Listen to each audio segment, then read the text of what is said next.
Hey guys, this is Mrs. Joyner here. We're going to quickly talk about how you can get your livestock check from the county fair. You should have a paper from your summer ag teacher that looks like this. So you can see there are check boxes that you need to complete. We'll also insert here a QR code of this video so you're able to refer to this video anytime that you get stuck.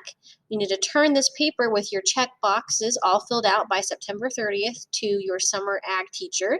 If you aren't sure who your summer ag teacher was, it should be the person who visited you over the summer, or you can also find that information in your AET account. If you click on Profile and then click on Record your ag class schedule, you should be able to go in there and see which ag teacher was supervising you this summer, and that's who you will go and check off to get your livestock check. So let's go ahead and pull up an AET account. This is Carson Chavez. Hopefully he doesn't mind me using his account. So the first thing we need to do, and you can see on that checklist there, is to make sure our profile is at 100%. So we're going to go ahead and log in. If you can't log in, please get a hold of your ag teacher before September 30th so that we can help you get your login information. So we're going to go ahead and click on Profile, Manage, Edit your personal profile and password. So the settings will right here. And we want this to say 100% complete. So you're going to have to go through, click all these edit boxes here, and make sure that those are all filled out. So this says 100% complete. So that'll be the first thing that we will complete for our livestock checks. The next thing that you can see we need to do is we need to have our SAE plan all completed and all 4 tabs done. So we're going to go ahead and pull Carson's profile back up. We're going to go into the project manager. And you can see Carson has already got his project in here for his show lamb for this summer. If you have nothing here, you don't have anything in here yet, you're going to go ahead and click Add New. The name, you'll put show lamb, show hog, whatever it is, 2021 for this past summer.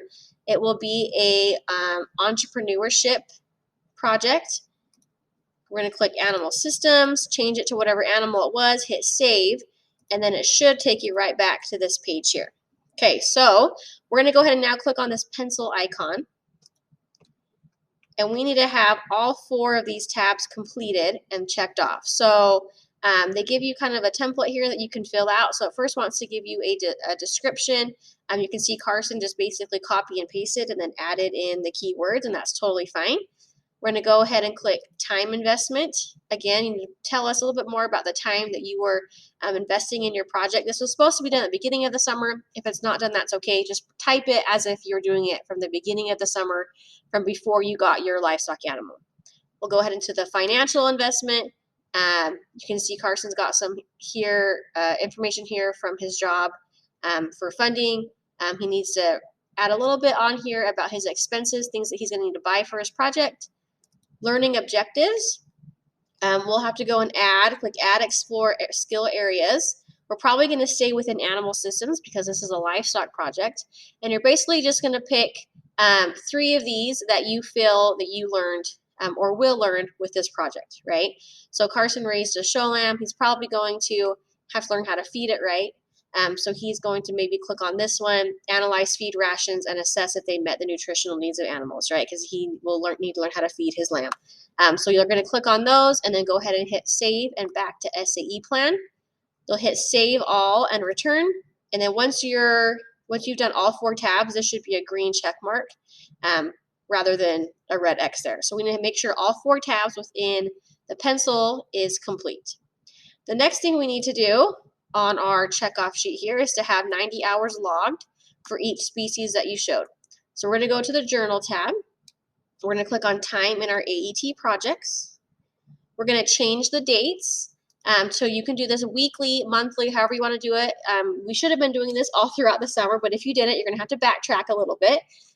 The thing is, though, you cannot just have one journal entry with 90 hours in it. Your ag teacher is not going to check that off, okay? So it probably will be easiest to go back to the beginning of summer, maybe the day that you got your lamb or your hog or whatever. Click on that date. Give us how much time you spent maybe setting up the pen, selecting it, whatever it may be. You can add hours in for walking, feeding, cleaning stalls. You can even add hours for jackpots if you competed at all over the summer, if you went to any workshops, anything like that. Add a detailed description here. It may make you pick some of these skill areas, so it may have you click some of those. Just again, pick the skill area that you feel fits best. Go ahead and hit save.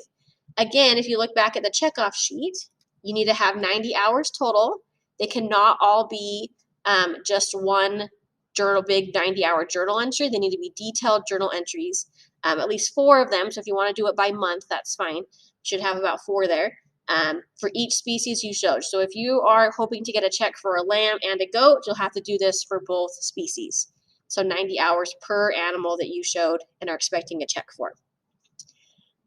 Finally, here really fast, if you want to see what you've done so far in your journal, you can click on the journal tab and then review your journal entries.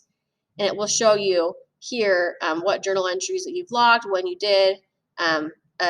Probably need a more detailed description than this here to get passed off by your ag teacher. Finally, we're going to add our finances. We're going to click on the finance tab here at the top. We're going to do new cash entry. This is for if you spent any money with your animal, which you all bought an animal, you all paid for feed, supplies, all of that needs to be in here. So let's say Carson bought some feed from IFA. He would change the date to whatever date he bought it. The vendor or the payee is the person you paid, so IFA would go here. Experience, he would pick 2021 show lamb. This was a feed bill. He put how much here, how many pounds of feed or how many bags. Go ahead and hit save. If he has multiple things that he spent or bought at IFA that day, he could add those here as well. Let's say he also bought some medicine for his lamb. He'd go ahead and select that, tell how much. He bought 1 bottle, whatever, hit save, and you should have that there. You also need to make sure that you add your income that you made. Now, I know you guys don't have your check yet, but you're going to do a best guesstimate of how much you think your check's going to be based off of how much you made per pound on your animal. So you're going to do cash income. You're going to choose the lamb for this year. This was a market sell. We can even put stock show sell. How much you think that you're going to make off your animal or how much it sold for. It's 1 head, right? Or you can put the pounds there. The vendor payee can be who bought your animal. So if IFA, Les Schwab, whoever it was, buy your animal, you put that name there. So the buyer's name goes here under the income section. So that's what you need for finances. So everything you spent throughout the summer and anything you made at the county fair, you would put in your finance section. Okay, we're almost done. We finally need to do at least 1 resume entry to get your livestock check all passed off. So we're going to go to profile. We're going to do manage your resume information. It's this 3rd one down here. So this is a resume that we use often in our FFA chapter. You'll use it for competitions, things like that. You need to have at least 1 thing in here. So we're not asking a ton of you. If you have an FFA degree, you just put the year you received it, save degrees. You can easily put whatever place you got in your class. So at the county fair, so let's say Carson showed on August 10th. I'm not sure what date the lamb show was. We're going to put August 10th. He would put Weber County Fair, lamb show, market class. Maybe he was a market class 5. And then he was able to say that he won a red ribbon at the Weber County Fair for his lamb, right? This is an old one. He needs to add something from this year. You can also add any certifications that maybe you've received. You can add your FFA membership here. It looks like Carson's part of the Rocky Mountain Elk Foundation, so that's in there for him. If you've competed in any of our FFA contests and they use judging card to post the results, those will all show up here as well. You need to type in an objective here, so maybe just a short statement about what you want to be when you grow up, what are your career goals. If you have any references, you can put those there as well. We as ag teachers, to get your livestock check, are just looking for at least one thing that you have added into this resume, just to update your resume a little bit more. And then after that, you should be able to go ahead and check off all these boxes, take this sheet to your ag teacher, your summer ag teacher, and we will make sure that you are checked off with the county fair people so that you can get your livestock check. If you have any questions, please contact your summer ag teacher.